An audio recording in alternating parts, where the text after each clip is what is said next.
Hello students, welcome to global online. This is Ankita सूद।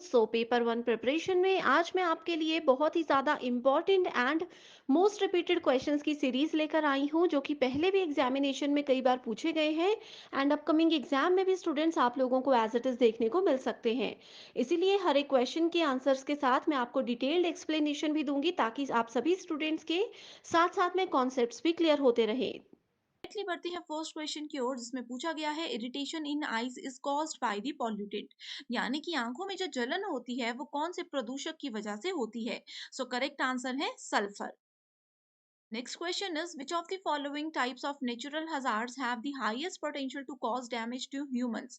सो निम्नलिखित में से कौन सा वो प्राकृतिक ऐसा खतरा है जो कि मनुष्यों को सबसे ज्यादा नुकसान पहुंचा सकता है। सो करेक्ट आंसर है यहाँ पे ड्रॉट्स एंड फ्लड्स, यानी कि सूखा और बाढ़। पेपर वन के बेस्ट प्रिपरेशन के लिए कंप्लीट कोर्स में लेकर आई हूँ, जो कि एग्जामिनेशन के डिफिकल्टी लेवल, लेटेस्ट क्वेश्चंस के pattern and previous year examination के एनालिसिस के हिसाब से बनाया गया है। इस कोर्स में स्टूडेंट्स डेली लाइव लेक्चर्स के साथ आपका 100% सिलेबस एग्जाम से पहले कवर करवाने की श्योरिटी दी जाती है। बहुत ही ईजी लैंग्वेज में रियल लाइफ एग्जाम्पल्स के साथ पहले आपके कॉन्सेप्ट क्लियर करवाए जाएंगे। उसके बाद आपको प्रैक्टिस के लिए प्रीवियस ईयर क्वेश्चंस और एक्सपेक्टेड एमसीक्यूज दिए जाएंगे, ताकि आपको ये भी क्लियर आइडिया हो जाए कि जो आपने पढ़ा है उसमें से कैसे क्वेश्चंस एग्जाम में आते हैं। फुल सिलेबस मॉक टेस्ट है, जिसमें से कि guaranteed as it is questions exam में देखने को मिलेंगे ही। इसके लिए एक न्यू बैच हम स्टार्ट कर रहे हैं, जो कि मंडे से स्टार्ट हो जाएगा। आप सभी स्टूडेंट्स बिना देरी किए गिवन नंबर्स पर कांटेक्ट करके इसको ज्वाइन कर सकते हो। एंड इससे पहले फ्री वीडियोस देखनी है तो ग्लोबल ऑनलाइन ऐप को जरूर डाउनलोड कीजिए। स्टोर सेक्शन पर सर्च बार में कोर्स का नाम लिखने के बाद आप कंटेंट पर क्लिक करोगे, आपके सामने फ्री डेमो वीडियोस है। कंप्लीट पेपर वन का मेरा कोर्स आपको मिल जाएगा, जिसके अलावा एक्स्ट्रा आपको कुछ भी पढ़ने की जरूरत नहीं रहेगी। तो स्टूडेंट्स, ये बेस्ट कोर्स है आपके लिए, जो कि आपको मदद करेगा पेपर वन में इजीली 100 में से 80 प्लस स्कोर करने में। आपको बिल्कुल परेशान नहीं होना है, बस गिवन नंबर्स पर व्हाट्सएप के थ्रू कांटेक्ट कर लीजिए। Then we have next question, which of the following sequences represents the most logical sequence in doing research। So research करते समय हमें एक सीक्वेंस को, एक स्टेप को, कुछ स्टेप्स को फॉलो करना होता है, तो कौन सा वो करेक्ट ऑप्शन है। सो देखो, सबसे पहले हम लोगों के पास, हम लोगों को आइडेंटिफाई करना है और डिफाइन करना है किसको, रिसर्च प्रॉब्लम को। उसके बाद हम हाइपोथेसिस को फॉर्मुलेट करते हैं, यानी कि परिकल्पना करना शुरू कर देते हैं। उसके बाद हम उस परिकल्पना को चेक करते हैं कि क्या वो सही है या गलत है। एंड देन सबसे लास्ट में हमारे पास रिजल्ट्स आते हैं।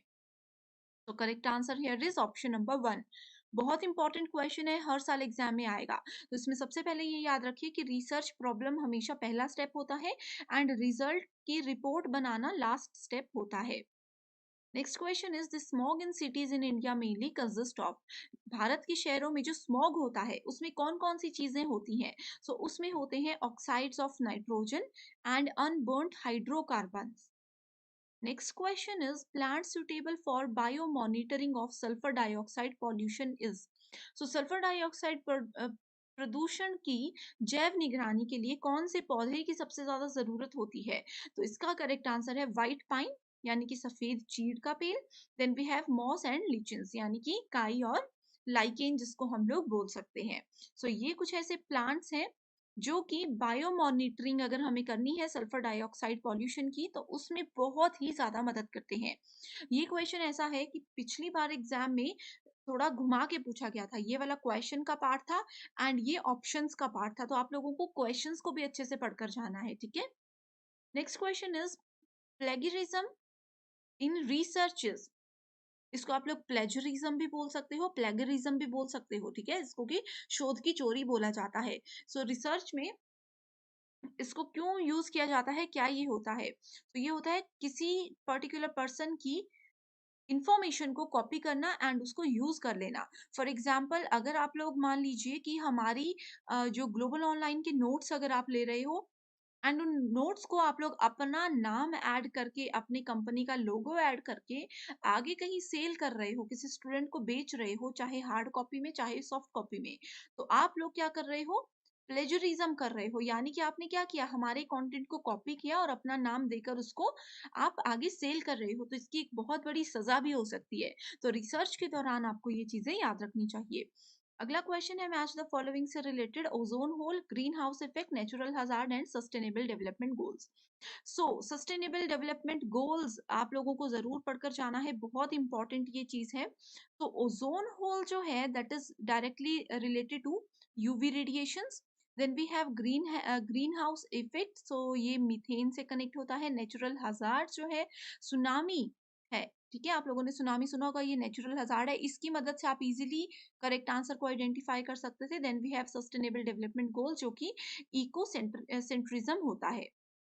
अगला क्वेश्चन असर्शन रीजन बेस्ड है, जो कि एक कॉमन पैटर्न है, एनटीए के एग्जाम्स में बहुत बार पूछा जाता है। Climate change is going to increase social tension in India. तो क्लाइमेट चेंज से क्या होता है, सोशल, जो क्लाइमेट चेंज हो रहा है उससे सामाजिक तनाव बढ़ने के बहुत ज्यादा चांसेस है इंडिया में। इसका कारण ये बताया गया है कि जो फ्रीक्वेंसी और इंटेंसिटी है, यानी कि उसकी आवृत्ति और तीव्रता जो है वेदर चेंज की, विल हैव सीरियस कॉन्सिक्वेंसेस, ठीक है। तो इसका करेक्ट आंसर क्या है, ऑप्शन नंबर वन, कि दोनों ही स्टेटमेंट सही बोल रही है। एंड इस वाली स्टेटमेंट का कारण ये हो सकता है। अगला क्वेश्चन है the biggest hindrance in using biomass as a major energy source is, तो large amount of land required to grow energy crops जो है इसका एक मेजर रीजन हो सकता है। Next question is climate change is going to increase social tension in India, ये हमने ऑलरेडी डिस्कस कर लिया है। नेक्स्ट है match list one and list two and identify the correct code, ठीक है। सो यहाँ पे world health day, population day, ozone day and AIDS day. सो आप लोगों को स्टूडेंट्स मैं बता दूं कि करंट अफेयर से रिलेटेड ऐसे क्वेश्चन जरूर पूछे जाते हैं। जैसे कि अगर हम यहाँ पे बात करें, वर्ल्ड हेल्थ डे जो है वो 7 अप्रैल को मनाया जाता है। सो आप लोगों के एग्जाम में ऐसे पूछा जा सकता है कि वर्ल्ड हेल्थ डे की 2023 की थीम क्या थी, 2022 की थीम क्या थी, एंड कौन सी कंट्री में इसको सेलिब्रेट किया गया, कौन इंडिया में अगर ये सिर्फ मनाया जाता है तो कौन सी स्टेट ने या फिर कौन सी सिटी ने इस बार इसको होस्ट किया। तो ये चीजें आपको पता होनी चाहिए, स्पेशली ये डेज और उनकी जो थीम होती है। तो इस चीज को आप लोग नोट कर लीजिए एंड आप लोग बिल्कुल भी परेशान मत होइएगा इन चीजों के लिए। हम लोग जल्दी ही आपके लिए करंट अफेयर की लेक्चर सीरीज शुरू करने वाले हैं, जो कि डेफिनेटली आप लोगों को मदद करेगी। Okay, one below is a proposition जिसमें कि पूछा गया है Mahatma Gandhi is called the father of nation, यानी कि महात्मा गांधी को राष्ट्रपिता कहा जाता है। इसमें हमें बताना है कि क्लासिकल कैटेगोरिकल प्रोपोजिशन कौन सा यूज किया गया है। Options are universal affirmative and particular affirmative. So universal, यहाँ पे यूनिवर्स आ गया, इसका मतलब है कि हम सबके बारे में बात कर रहे हैं, यानी कि we are talking about all. Next is particular, particular मतलब हम सबके बारे में बात नहीं कर रहे, हम कुछ लोगों या कुछ चीजों के बारे में बात कर रहे हैं, that means we are talking about some percentage, some part of that statement, right. So यहाँ पे बोला गया है महात्मा गांधी को राष्ट्रपिता कहा जाता है। ये स्टेटमेंट सब लोगों ने सुनी होगी, ये स्टेटमेंट सब लोग मानते हैं। सो इस वजह से करेक्ट आंसर क्या होगा, यूनिवर्सल अफर्मेटिव। ओके, जहां पे पूरी स्टेटमेंट ट्रू है एंड हम लोग बिल्कुल श्योर है उस स्टेटमेंट को लेकर के, तो वहां पे हमेशा यूनिवर्सल अफर्मेटिव टर्म आप लोगों ने सेलेक्ट करनी है। अगला क्वेश्चन है विच ऑफ द फॉलोइंग प्रमाणास are accepted by Vaisheshika philosophy, यानी कि वैशेषिक दर्शन के द्वारा कौन से प्रमाण को स्वीकार किया जाता है। ऑप्शंस है प्रत्यक्ष, अनुमना, शब्द, उपमना, अर्थपति या फिर अनुपलब्धि। इस क्वेश्चन में स्टूडेंट्स मैं आप लोगों को बता दूं कि सबसे पहले वैशेषिक दर्शन क्या होता है। आप लोगों ने इंडियन फिलॉसफी जरूर सुनी होगी। इंडियन फिलॉसफी के अंदर हमारे पास 6 स्कूल्स होते हैं। 6 स्कूल्स में से किसी एक स्कूल का नाम है वैशेषिक फिलॉसफी, ठीक है। एक स्कूल का नाम है विशेषिक फिलोसफी एंड बाकी के जो 5 स्कूल्स हैं उनके नाम क्या है, ये आप मुझे होमवर्क क्वेश्चन है, इसका आंसर मुझे कमेंट करके जरूर बताइए।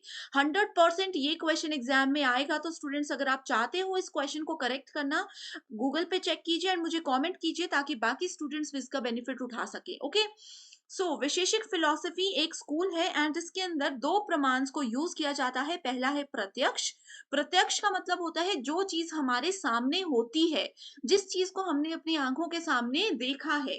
दूसरा होता है अनुमान लगाना, यानी कि गेस करना। तो करेक्ट आंसर है both A and B, that is option number 1। इसी के साथ बढ़ते हैं नेक्स्ट क्वेश्चन की ओर, जिसमें पूछा गया है given below are two propositions, all philosophers are fallible and Socrates is not fallible. तो दो स्टेटमेंट्स गिवन है, आपको बताना है। अब देखो यहाँ पे स्टूडेंट्स, पहले मैं आपको ट्रिक बता देती हूँ। स्टूडेंट्स इसका मीनिंग समझने में कंफ्यूज हो जाते हैं कि अच्छा फिलोसफर्स तो समझ आ गया, ये फॉलेबल का क्या मतलब होता है, सॉक्रेट्स का क्या मतलब होता है। मे बी आप में से बहुत से लोग ऐसे होंगे जिनको नहीं मतलब इसका पता होगा। ठीक है, सो आप लोगों को लॉजिकल रीजनिंग की एक ट्रिक मैं ये बताती हूँ कि आपको यहाँ पे वर्ड्स के मीनिंग पर फोकस नहीं करना है। जो प्रोपोजिशंस गिवन होती हैं उसके वर्ड्स के मीनिंग पर फोकस नहीं करना है। आपको डायरेक्टली ये देखना है कि क्वेश्चन में क्या पूछा है। क्वेश्चन में पूछा है क्लासिकल स्क्वायर ऑफ ऑपोजिशन के अकॉर्डिंग इसमें से कौन सी स्टेटमेंट बिल्कुल करेक्ट है। इस क्वेश्चन के लिए भी आप लोगों को क्लासिकल स्क्वायर ऑफ ऑपोजिशन का नॉलेज होना जरूरी है। ठीक है, सबसे पहले आपको ये बता दूं कि इसमें चार तरह की चीजें होती है, ए, ई, आई एंड ओ। ओके, सो ए का मतलब होता है हमारे पास ऑल, देन वी हैव ई, ई का मतलब होता है नो, आई का मतलब होता है सम एंड ओ का मतलब होता है सम नॉट। एंड क्वेश्चन में क्या गिवन है, क्वेश्चन में गिवन है ऑल फिलोसोफर्स, यानी कि स्टेटमेंट में we are talking about A. Socrates is not fallible, यानी कि here we are talking about O. यहाँ पे सम नहीं लिखा है, बट नॉट अगर बीच में होगा तो इसका मतलब है कि सम शुरू में जरूर है। ठीक है, इसका मतलब है ए एंड ओ स्टेटमेंट की यहाँ पे हम बात कर रहे हैं। ठीक है, इसमें बताना है कि कौन सी स्टेटमेंट करेक्ट है। ये दोनों स्टेटमेंट्स अगर एक जगह पे आ जाए, इसका मतलब है कि इन दोनों के बीच में कुछ ना कुछ रिलेशनशिप है। एंड ए और ओ के बीच में कौन सा रिलेशनशिप होता है, कॉन्ट्राडिक्टरी का रिलेशनशिप होता है। इस पे एक डिटेल्ड वीडियो मैंने ऑलरेडी बनाई हुई है, अगर आपने वो अभी तक नहीं देखी है मुझे कमेंट कीजिए, मैं डेफिनेटली आपके साथ लिंक शेयर कर दूंगी। Next question is which of the following are accepted in Buddhism. Buddhism में कौन कौन सी चीजों को एक्सेप्ट किया जाता है। फर्स्ट इज अध्यास, अपोहा, अभवा, जिसको कि अभाव बोला जाता है, यानी कि किसी चीज की कमी। नेक्स्ट इज अर्थपति, यानी कि किसी अर्थ की उत्पत्ति, यानी कि किसी वर्ड के मीनिंग को हम यहाँ पे फाइंड आउट करते हैं। प्रत्यक्ष जो चीज हमारे सामने है, शब्द मतलब कोई वर्ड। बुद्धिज्म में कौन सी चीज को एक्सेप्ट किया गया था, correct answer here is B and E only. Direct questions है। अगर आप लोगों ने एक लिस्ट बना दी है कि बुद्धिज्म में किसको एक्सेप्ट किया जाता है, उपनय में किस चीज को एक्सेप्ट किया जाता है, तो ये क्वेश्चन 2 सेकंड में आप सॉल्व कर सकते थे। यहाँ पे अपोहा एंड प्रत्यक्ष, ये दोनों चीजों के बारे में बात की गई है। अपोहा क्या होता है, apoha refers to Buddhist exclusion theory. ठीक है, ये उनकी एक्सक्लूजन थ्योरी का ही एक पार्ट है, जिसमें कि it is a negative process of exclusion. ये स्टेटमेंट भी एग्जाम में पूछी जाती है कि बुद्धिज्म के अंदर उनकी नेगेटिव स्टेटमेंट ऑफ एक्सक्लूजन क्या है, तो वो है अपोहा। Next question is what is the nature of logical argument. एक लॉजिकल आर्ग्यूमेंट गिवन है, आपको बताना है, कोई भी लॉजिकल आर्ग्यूमेंट आप ले सकते हो, उसको बताना है कि उसका नेचर क्या हो सकता है। आपने अगर इसकी सिर्फ पीवाईक्यूज पे ओवरव्यू भी लिया होगा तो आपको पता होगा कि एक लॉजिकल आर्ग्यूमेंट के साथ हम वैलिड और इनवैलिड ये दो ही टर्म्स को जो है यूज करते हैं। अगला क्वेश्चन है which one of the following decides the figure of a categorical proposition. Categorical proposition मैंने आपको बता दिया, उसके फिगर्स को हम कैसे डिसाइड करते हैं, कौन मदद करता है, तो उसमें मदद करता है मिडल टर्म। मिडल टर्म क्या होती है, दो स्टेटमेंट्स गिवन है, suppose all dogs are animals, then we have all animals are brave. तो यहाँ पे दोनों में कॉमन स्टेटमेंट क्या है, एनिमल्स है। इस केस में मिडल टर्म क्या होगी, मिडल टर्म होगी एनिमल। हमेशा किसी भी कैटेगोरिकल प्रोपोजिशन को डिसाइड करने के लिए, उसका फिगर डिसाइड करने के लिए मिडल टर्म का एक मेजर रोल होता है।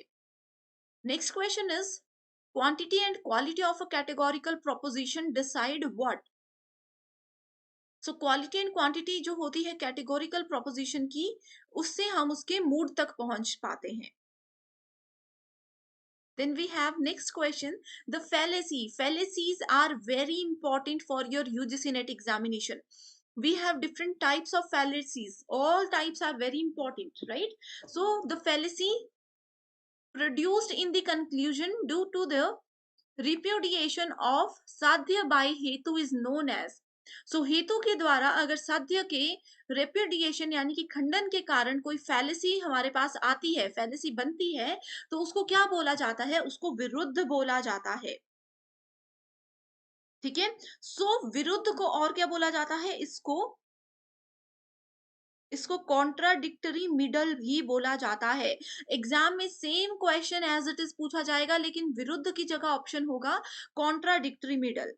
ओके, ये क्या होता है विरुद्ध? It is the one which disproves the very proposition which is meant to prove. एक ऐसा प्रोपोजिशन जिसको हमें प्रूव करना था, लेकिन उसको हमने डिसअप्रूव कर दिया, वो हम उसके विरुद्ध चले गए। Next question is what is the sequential order of a comprehensible sentence in Nyaya philosophy? सो न्याय फिलॉसफी में कौन सा होता है एक सीक्वेंस? तो सबसे पहले इसमें आता है हमारे पास आकांक्षा, then we have yogyata, then we have sannidhi, then we have tatparya. तात्पर्य। Okay, so correct answer is option number 2। Next question is four propositions given here. Two of them are related in such a way that they cannot be true together although they can be false. यानी कि चार में से दो statements ऐसी हैं जो कि एक साथ ट्रू हो सकती हैं, लेकिन दोनों स्टेटमेंट्स एक साथ कभी भी फॉल्स नहीं हो सकती। सो इस क्वेश्चन के लिए आपको ऑप्शंस पढ़ने हैं, ये स्टेटमेंट्स पढ़नी है, देन आपको इसके ऑप्शंस भी पढ़ने हैं। ठीक है, देन फिर आप उसको कंपेयर करोगे। सो जो भी स्टेटमेंट जहां पे दोनों स्टेटमेंट्स एक साथ ट्रू हो सकती हैं लेकिन एक साथ फॉल्स नहीं हो सकती, वो स्टेटमेंट्स क्या होती है? कॉन्ट्रारीज स्टेटमेंट्स होती हैं।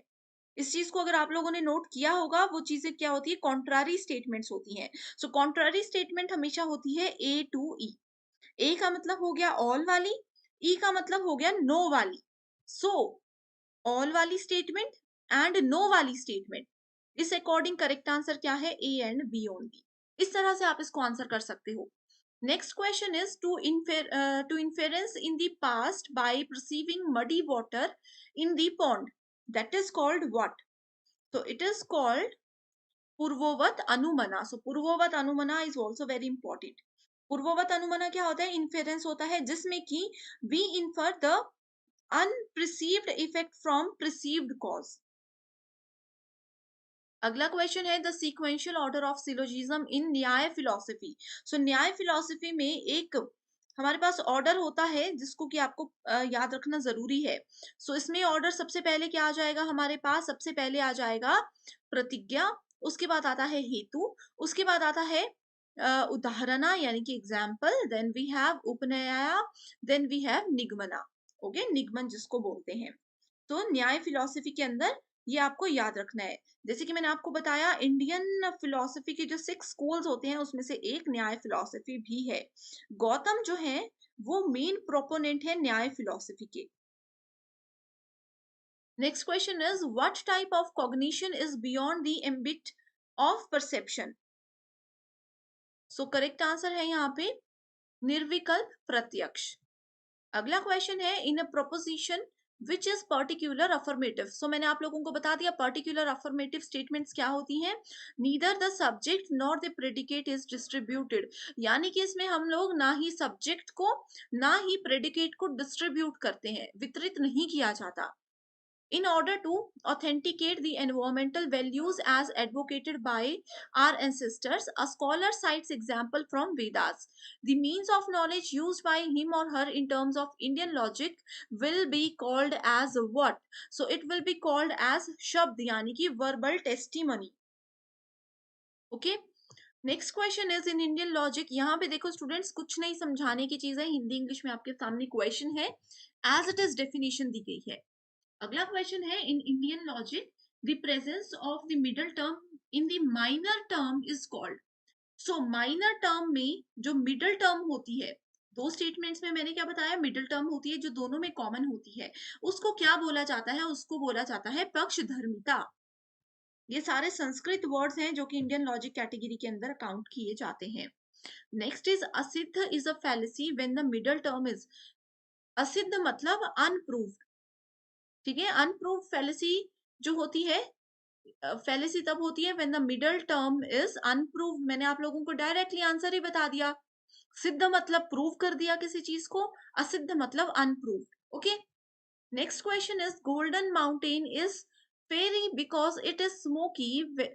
It is smoky, full stop. Which type of fallacy is committed by the above inference? So golden mountains यानी कि स्वर्ण पर्वत जो होते हैं वो बहुत ही ज्यादा अट्रैक्टिव भी होते हैं एंड वो फायरी भी होते हैं, ठीक है। बिकॉज इट इज स्मोकी, क्योंकि वहां पे धुआं भी रहता है। सो ये किसका आंसर है? ये आश्रय सिद्धि का आंसर है। Ayurveda, which deals with indigenous system of medicine, could be traced to। अब आप लोगों को पता है हमारे पास चार वेद होते हैं, ऋग्वेद, यजुर्वेद, सामवेद एंड अथर्ववेद। सो आयुर्वेद की बात या फिर आयुर्वेदिक जो रेमेडीज होती हैं उसकी बात कौन से वेद में की गई है, ये पूछा है। सो वो बात की गई है अथर्ववेद में। All flowers are toys, some toys are trees। All flowers are toys and some toys are trees, some butterflies are trees। ठीक है, सो यहाँ पे हमें बताना है कौन सी स्टेटमेंट करेक्ट है। सो डायरेक्टली आंसर पे जाते हैं, that is C and E only. Some toys are flowers and some trees are butterflies. ये वाले जो क्वेश्चन होते हैं स्टूडेंट्स, इसको आप लोग डायरेक्टली स्टेटमेंट लॉजिक भी लगा सकते हो, या फिर जिसमें कि आप लोगों को मैंने एक सेपरेट वीडियो में बताया है कि a plus A is equals to A होता है, यानी कि ऑल वाली स्टेटमेंट को अगर दूसरी ऑल वाली स्टेटमेंट के साथ जोड़ जाए तो आंसर में, यानी कि ऑप्शन में से ऑल वाली स्टेटमेंट जरूर सेलेक्ट होती है। तो इस तरह के मैंने आपको ट्रिक्स बताए हुए हैं, ठीक है। या फिर आप लोग इसको इस तरह से वेन डायग्राम की मदद से भी कर सकते हैं। तो इसी के साथ बढ़ते हैं पहले क्वेश्चन की ओर, जिसमें पूछा गया है consider the following number series 2, 10, 30, 68 and we have to find the next number. So इस तरह के क्वेश्चंस में स्टूडेंट्स हम लोगों को पहले बेसिक रिलेशनशिप फाइंड आउट करना होता है इन गिवन वैल्यूज के साथ। सो अगर हम लोग देखें इस क्वेश्चन में तो इसका पैटर्न क्या है। अगर हम 1 रेज टू पावर 3 करते हैं, उसमें +1 कर देते हैं तो हमारे पास वैल्यू आ जाती है 2, जो कि ये गिवन है। नेक्स्ट में अगर हम लोग 2 रेज टू पावर 3 करते हैं, +2 करते हैं, देन वी हैव वैल्यू 10। नेक्स्ट में 3 raise to power 3 plus 3 is equals to 30। Then we have 4 raise to power 3 plus 4 is equals to 68। So ये गिवन पैटर्न को तो हमने डिसाइड कर लिया, यहाँ पे फाइंड आउट कर लिया। अब इसी पैटर्न को ध्यान में रखते हुए हम लोगों को नेक्स्ट वैल्यू मिल जाएगी, जो कि है 5 raise to power 3 plus 5 is equals to 130। So correct answer यहाँ पे होगा ऑप्शन नंबर 1, दैट इज 130। तो ये अगर स्टूडेंट्स आप लोग find the next number type के जो क्वेश्चंस होते हैं नंबर सीरीज या लेटर सीरीज के, इसको आप लोग पीवाई क्यूज को अगर प्रैक्टिस कर लेते हो तो आपको काफी आइडिया हो जाता है कि किस तरह के पैटर्न से जनरली एनटीए क्वेश्चंस पूछता है। नेक्स्ट क्वेश्चन है, if light is written as GILTH, तो इसके लिए आपको क्या करना है, LIGHT इस तरह से लिख देना है एंड इसको हम कन्वर्ट करते हैं GILTH से। सो इस तरह से अगर आप लोग इन लेटर्स को लिख लेते हो तो आप लोगों को इजी हो जाता है आइडेंटिफाई करना। सो अब देखो, आई को हमने एज इट इज रहने दिया, जी को हमने यहाँ पे ले आया और इस वाले एल को हमने यहाँ पे ले आया, साथ ही एच को हम इस तरफ ले आए हैं एंड टी को हम इस तरफ ले आए हैं। सो इसमें हो रहा है ये वाला पैटर्न फॉलो। नेक्स्ट एक और चीज हमें दी है कि अगर फाइट को इस तरह से लिखा जाता है तो इसको भी हम लिख कर देख लेते हैं, FIGHT। ये आप लोगों को समझाने के लिए स्टूडेंट्स मैं थोड़ा सा स्लो जा रही हूँ। अगर आप लोगों को एक बार कॉन्सेप्ट समझ आ जाता है तो आप लोग बहुत इजीली कम समय में इस तरह के क्वेश्चंस को सॉल्व कर सकते हो। सो यहाँ पे भी देखो, मिडल टर्म को हमने एज इट इज रखा, इसको यहाँ ले आए, इसको यहाँ ले आए एंड इन दोनों को भी हमने इस तरह से इनकी पोजीशन चेंज कर दी। तो इस अकॉर्डिंग अगर हम देखें तो हमारा नेक्स्ट क्या हो सकता है, SIGHT। इसको हम क्या कर सकते हैं, जी को यहाँ ले आएंगे, आई को एज इट इज रख लेंगे, then we have S, then we have यहाँ पे आ जाएगा टी एंड एच को ले आएंगे हम इस तरफ। सो करेक्ट आंसर क्या बन गया, GISTH। सो GISTH यानी कि option number 2 here is the correct answer. So इस तरह के क्वेश्चंस अगर आपको पसंद आ रहे हैं एंड अगर आप चाहते हो कि मैं आगे भी आप लोगों के लिए इसी तरह की वीडियोस लेकर आऊं तो आप मुझे कमेंट कर सकते हो, या फिर पेपर 1 के कोई सेपरेट सेशंस आप मुझसे चाहते हो तो भी आप मुझे कमेंट कीजिए, मैं डेफिनेटली आप लोगों की रिक्वेस्ट को पूरा करूंगी। नेक्स्ट क्वेश्चन है, identify the next number in the series 2, 10, 26 and 50। सो इस क्वेश्चन में स्टूडेंट्स मैं आपको डायरेक्टली आंसर बता रही हूँ। इसमें कौन सी ट्रिक हमने यूज की है, कौन सा पैटर्न हमने यूज किया है, ये आप मुझे कमेंट करके बताओगे। तो ये आप सभी स्टूडेंट्स के लिए एक होमवर्क क्वेश्चन है, ये डेफिनेटली आप मुझे बताइएगा, इससे आप लोगों की एक बहुत अच्छी प्रैक्टिस हो जाएगी। अगर आपको इसका आंसर नहीं पता चल रहा, इसका पैटर्न नहीं पता चल रहा, तो भी कमेंट कीजिए, मैं वहीं पर आपका रिप्लाई कर दूंगी। इसी के साथ बढ़ते हैं नेक्स्ट क्वेश्चन की ओर, जिसमें कि पूछा गया है consider the following letter series given है ACF EGJ IKN and MOR। तो इस लेटर सीरीज में स्टूडेंट्स आप लोगों को सबसे पहले एक पैटर्न पता होना चाहिए, ठीक है। अब देखो, इसमें हम इसको इस तरह से लिख देते हैं ACF, then we have EGJ, then we have IKN, then MOR, ठीक है। इस तरह से आप लोग लिख दोगे। उसके बाद आपको क्या करना है, पहले पहले नंबर का कंपैरिजन करना है।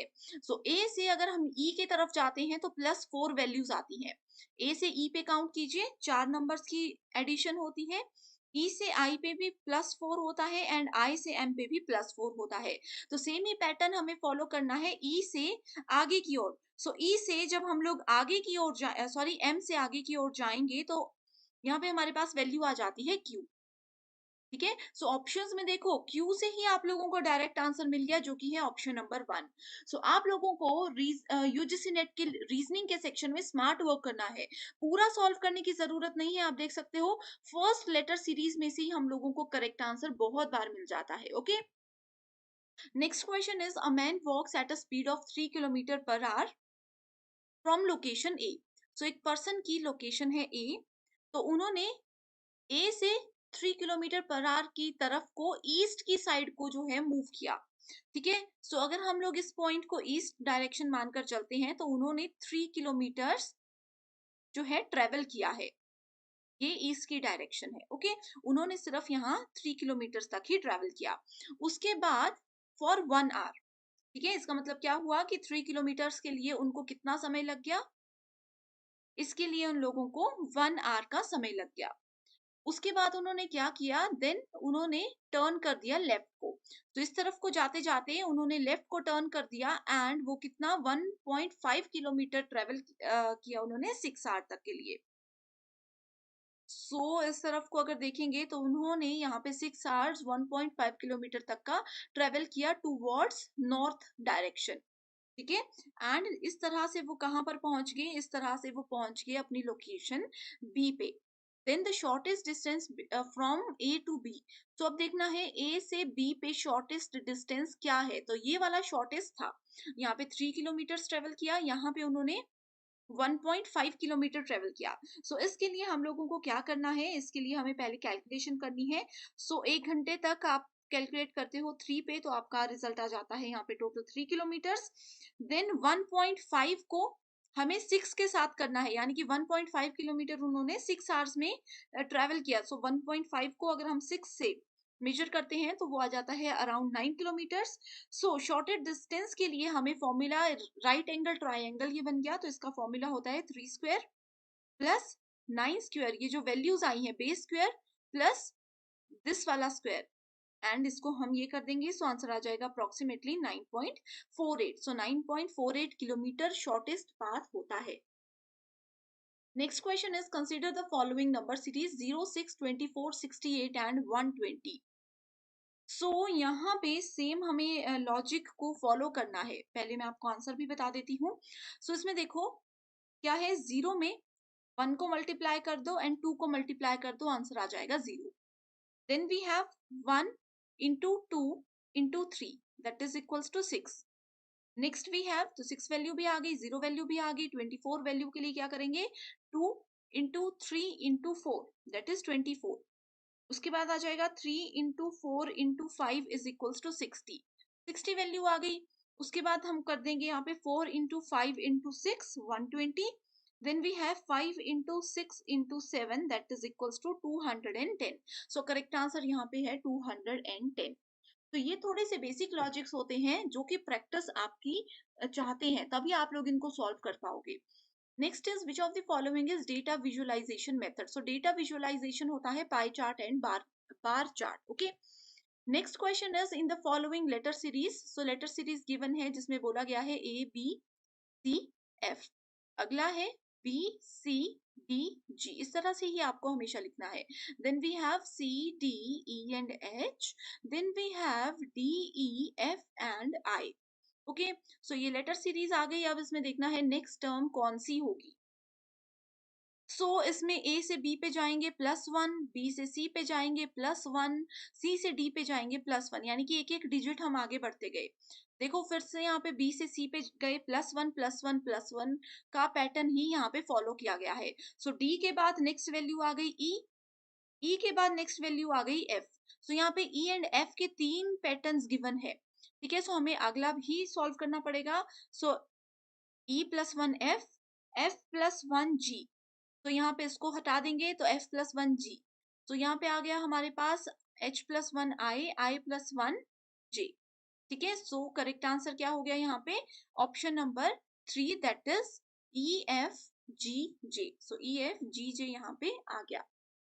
अगला क्वेश्चन है identify the next term in the series 0, then we have 8, then we have 24, then we have 48।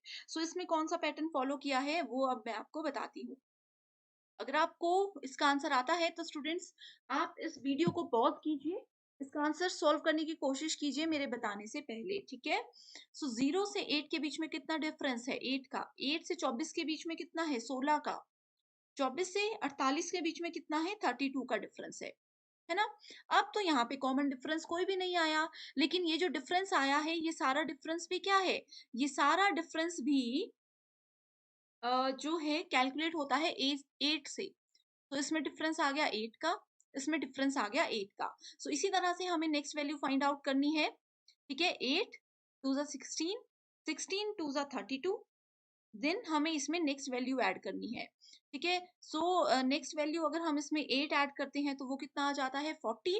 48 में अगर हम लोग 32,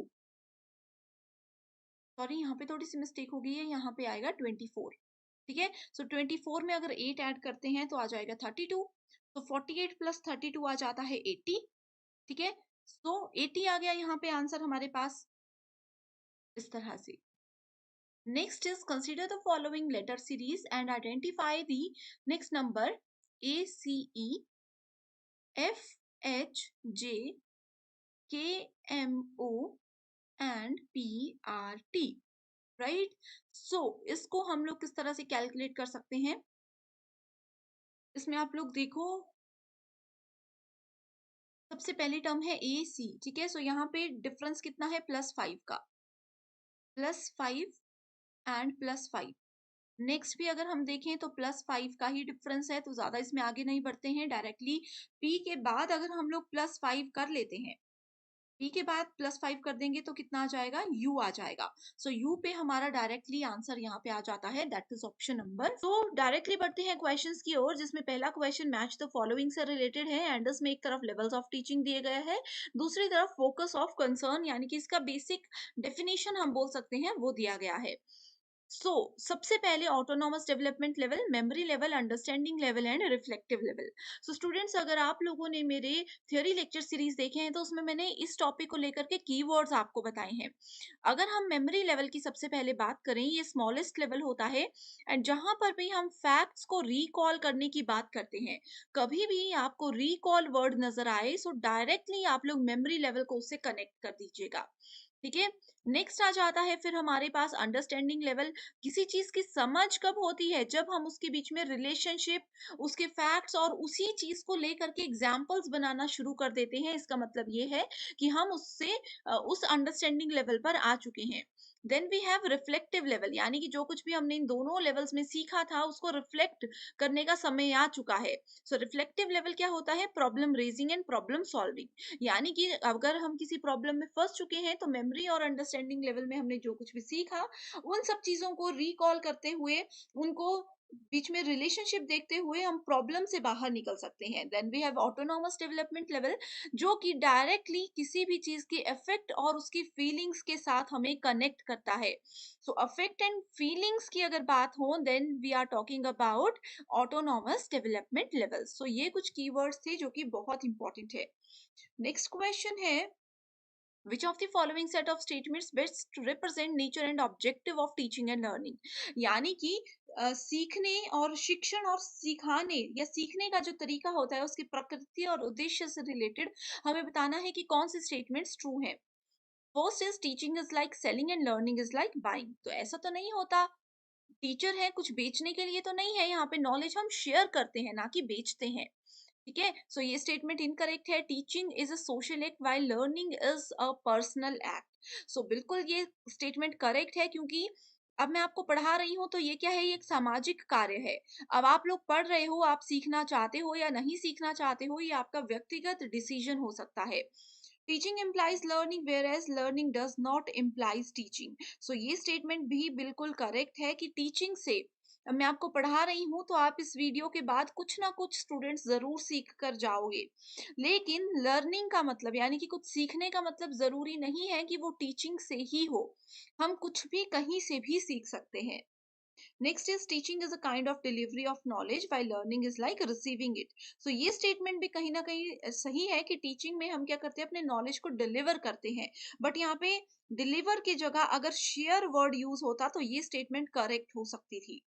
Next is teaching is an interaction and is triadic in nature, whereas learning is an active engagement in subject domain। So ये statement भी बिल्कुल correct है। तो correct answer यहाँ पे आ जाएगा हमारे पास ऑप्शन नंबर 2। इसी के साथ नेक्स्ट क्वेश्चन पर पढ़ते हैं, जिसमें कि अगेन ये मैच द फॉलोइंग से रिलेटेड क्वेश्चन है, जिसमें कुछ ऑनलाइन पोर्टल्स एक तरफ दिए गए हैं एंड दूसरी तरफ उनके बेसिक फीचर्स की बात की गई है। तो सबसे पहले we have Swayam Prabha, then Gyan that is global institute of academic network, then we have Gyan Vani, ज्ञान दर्शन एंड ज्ञान धारा। वहीं दूसरी तरफ उनकी डेफिनेशंस दी गई हैं। ठीक है, सो इसको इस तरह से यहाँ पे कवर करते हैं। आप लोगों को अगर पता नहीं होगा तो मैं बता दूं कि स्वयं प्रभा क्या है। स्वयं प्रभा एक फ्री डीटीएच चैनल हमें प्रोवाइड कराता है। एजुकेशनल चैनल्स ये हमें प्रोवाइड कराता है। ठीक है, तो स्वयं प्रभा को हम डायरेक्टली इससे मैच कर देते हैं। ठीक है, सो इसको आप लोगों को इस तरह से याद रख लेना है। राइट, तो स्वयं प्रभा को हमने इससे मैच कर दिया। ज्ञान वाणी, वाणी का मतलब क्या होता है कि हम उस चीज को सिर्फ सुन सकते हैं। वाणी तो किसको सुन सकते हैं, हम एफएम को सुन सकते हैं। सी को हमने डायरेक्टली मैच कर दिया फर्स्ट के साथ। ठीक है, सी को हमने फर्स्ट के साथ मैच कर दिया। देन वी हैव ज्ञान दर्शन। दर्शन मतलब किसी चीज को देख सकते हैं। ठीक है, ज्ञान दर्शन डायरेक्टली किससे कनेक्ट होगा, एजुकेशनल टीवी चैनल के साथ कनेक्ट हो जाएगा। ये हम इसके साथ मैच कर चुके हैं। ओके, देन वी हैव ज्ञान धारा। ज्ञान धारा भी एक बहुत इंपॉर्टेंट है। ज्ञान धारा क्या है, ऑडियो काउंसलिंग सर्विसेज है जो कि इंटरनेट के थ्रू हमें मिलती है। ये इसको हम मैच करेंगे। देन वी हैव ज्ञान। ज्ञान क्या है, global institute of academic network. ये क्या है, टैलेंट पूल है जिसमें कि साइंटिस्ट और एंटरप्रेन्योर्स वर्क करते हैं, उनकी एंगेजमेंट रहती है with Indian higher educational institutions. तो इस तरह से कुछ कीवर्ड्स की मदद से आप इन रिपीटेड क्वेश्चंस को याद रख सकते हो। अगला क्वेश्चन है ऑल टीचिंग इम्प्लाइज लर्निंग। ये स्टेटमेंट्स देखो स्टूडेंट्स, इस क्वेश्चन में हमने पढ़ी। यही होता है कि स्टेटमेंट बेस्ड क्वेश्चंस अगर आप पीवाईक्यूज करते हो तो आपको पता लगता है कि वही क्वेश्चंस एनटीए रिपीट करता है। ऑल टीचिंग इम्प्लाइज लर्निंग की हर एक तरह की टीचिंग से लर्निंग जरूर होती है। Learning to be useful must be delivered from teaching. यानी कि अगर हमने सीखने के लिए जो उपयोगी चीजें होती है उसको उपयोगफुल बनाना है तो उसके लिए वो चीजें टीचिंग की मदद से ही पूरी हो सकती हैं। यहाँ पे हमने प्रीवियस क्वेश्चन में भी डिस्कस किया था कि सीखने के लिए टीचिंग की जरूरत नहीं होती है। किसी स्टूडेंट को कुछ सीखने के लिए हर बार किसी टीचर की जरूरत नहीं होती। वो कुछ चीजें अपने आप भी सीखते हैं, कुछ चीजें सेल्फ स्टडी से भी सीखते हैं। ओके, नेक्स्ट क्वेश्चन आपके लिए होमवर्क क्वेश्चन है जिसका आंसर आप मुझे हमेशा की तरह कमेंट करके बताओगे एंड मैं वही आपको बताऊंगी कि वो करेक्ट है या इनकरेक्ट है। अगर आंसर नहीं आता होगा तो भी मुझे कमेंट कीजिएगा, मैं वहीं पे आपको इसका आंसर बता दूंगी। Which one of the following is an की बिहेवियर इन इफेक्टिव टीचिंग। अगर हमें अपनी टीचिंग को प्रभावी बनाना है तो महत्वपूर्ण व्यवहार कौन सा होना चाहिए। ठीक है, 4 ऑप्शंस हैं, हिंदी इंग्लिश में पढ़िए एंड आंसर मुझे जरूर कीजिए। नेक्स्ट क्वेश्चन है, यहाँ पे 2 चीज़ें दी गई हैं। एक तरफ लर्नर्स के कैरेक्टरिस्टिक्स हैं, जो कि टीचिंग लर्निंग सिस्टम को फैसिलिटेट करते हैं एंड उसको इफेक्टिव बनाते हैं। तो कौन-कौन से वो पॉइंट्स हैं? प्रायर एक्सपीरियंस ऑफ लर्नर, यानी कि किसी छात्र को पहले से उस चीज़ में कितना नॉलेज है, कितना एक्सपीरियंस है, कितना अनुभव है। लर्नर का फैमिली लिंकेज, यानी कि अगर टीचर और लर्नर के बीच में कोई फैमिली रिलेशनशिप है, तो ये स्टेटमेंट गलत है। एप्टीट्यूड ऑफ द लर्नर, यानी कि वो कितना योग्यता रखता है। लर्नर स्टेज ऑफ डेवलपमेंट, यानी कि जो शिष्य है, शिक्षार्थी है, वो कौन से लेवल पर है। ऐसा तो नहीं है कि कहीं नर्सरी केजी के बच्चे को हम लोग एनटीए का लेवल का पढ़ा रहे हैं। Learners food habit and hobbies, तो लर्नर का जो खाता है, जो उनकी हॉबीज हैं, उनसे टीचिंग लर्निंग को फैसिलिटेट नहीं किया जाता। लर्नर्स रिलीजियस एफिलिएशन, यानी कि उनके धार्मिक संबंध क्या हैं, that is also not important. So correct answer क्या है? A, C and D only. Next question is, in the context of classroom teaching. Classroom teaching में जब हम पढ़ाते हैं, क्लासरूम में जब टीचिंग होती है, the foundation on which a warm and nurturing relation with learner can be built is called। so उस समय पे एज अ टीचर आप अपने स्टूडेंट्स के साथ एक अच्छा संबंध कैसे बनाते हो एज अ टीचर, तो क्या चीज इंपॉर्टेंट है? तो वो टीचर का अफेक्ट इंपॉर्टेंट है, टीचर का प्रभाव इंपॉर्टेंट है। ऐसा नहीं है कि आप लोग टीचर बन जाओ एंड स्टूडेंट्स को आप लोग बातों में लगा कर रखो, हंसी मजाक करते रहो एंड पढ़ाओ ही नहीं। वो कुछ समय के लिए स्टूडेंट्स को पसंद आएगा, लेकिन जब स्टूडेंट्स का रिजल्ट अच्छा नहीं आएगा तो वो आपको पसंद करना बंद कर देंगे। तो आपका इफेक्ट ऐसा होना चाहिए, आपका प्रभाव ऐसा होना चाहिए कि आप स्टूडेंट्स के साथ अच्छे से रह भी रहे हो। Entertainment is also very important in classroom, but वहीं पे एंटरटेनमेंट के साथ साथ आपको एक कॉन्सेप्ट क्लैरिटी भी हो जानी चाहिए। Okay, next is on the basis of summative test, a teacher is interpreting his or her students performance in terms of their wellness lifestyle evident in behavior। so इसको क्या बोला जाता है? इसको क्राइटेरियन रेफरेंस टेस्टिंग के अंदर count किया जाता है। इसमें क्या होता है?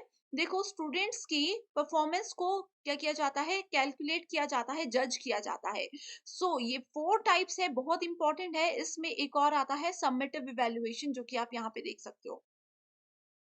क्राइटेरियन रेफरेंस में, यानी कि एक मानदंड सेट कर दिया जाता है। अगर मानदंड ये है कि 60% से ज्यादा वाले बच्चों को पास किया जाएगा, उससे कम वाले बच्चे सभी फेल हो जाएंगे, तो एक मानदंड है। उसके अकॉर्डिंग हम स्टूडेंट्स का क्या करते हैं? उनको इवेल्युएट करते हैं, उनको टेस्ट करते हैं। Next question is, which among the following is a cognitive characteristic of a learner. Cognitive here means mental ability. किसी भी छात्र की संज्ञानात्मक या फिर उसके मेंटल लेवल को अगर हमें देखना है, तो कौन से कैरेक्टरिस्टिक इंपॉर्टेंट है? तो level of visual literacy is important, यानी कि दृश्य साक्षरता का स्तर। अगला क्वेश्चन है, empathy in is essential for effective communication between communicator and the community. Next is empathy like links the teacher and students. तो एम्पैथी क्या होता है? सहानुभूति। क्या सहानुभूति टीचर और स्टूडेंट को लिंक करती है? बिल्कुल करती है। ऐसा नहीं कि हर एक स्टूडेंट को हम सहानुभूति की नजर से ही देखें, बट कहीं ना कहीं वो चीजें इंपॉर्टेंट होती हैं। अगला क्वेश्चन है, from the list of learning outcomes indicated below identify those which are said to be high level outcomes. तो ऑप्शंस यहाँ पे दिए गए हैं, जिसमें पहला है learning of facts and rules showing the ability to analyse and synthesise. पहले डायरेक्टली आंसर पे जाते हैं, तो देखो, अगर हम लोग फैक्ट, किसी चीज के फैक्ट और नियम समझ लेते हैं, तो वो हाई लेवल आउटकम हमें देता है, यानी कि उच्च स्तरीय परिणाम एक स्टूडेंट को देता है। अगर एक स्टूडेंट का हमें पता है, जैसे अगर आप लोगों ने, मैं बता दूं कि अगर आप लोगों ने हमारे थ्योरी लेक्चर्स देखे हैं, तो ये क्वेश्चंस आप लोग देखोगे कि सेम डेफिनेशंस नहीं है, लेकिन वहां से आपके कॉन्सेप्ट्स अगर क्लियर होंगे तो आप लोग इजीली एनालाइज कर सकते हो। Okay, and third we have awareness, responding and valuing. ये सब चीजें इंपॉर्टेंट होती हैं कि कैसे हम लर्निंग आउटकम्स को, यानी कि सीखने के परिणामों को एक अच्छा लेवल तक पहुंचा सकते हैं। ये थे आज के मोस्ट रिपीटेड क्वेश्चंस, जो कि हर साल लगभग हर एक शिफ्ट में पूछे जाते हैं। तो आई होप स्टूडेंट्स, आपको ये वीडियो पसंद आई है, इसको शेयर जरूर कीजिएगा एंड स्क्रीन पर दिए गए नंबर्स पर कांटेक्ट करके आप किसी भी कोर्स की इंफॉर्मेशन ले सकते हो। So thank you so much and I wish you all the very best.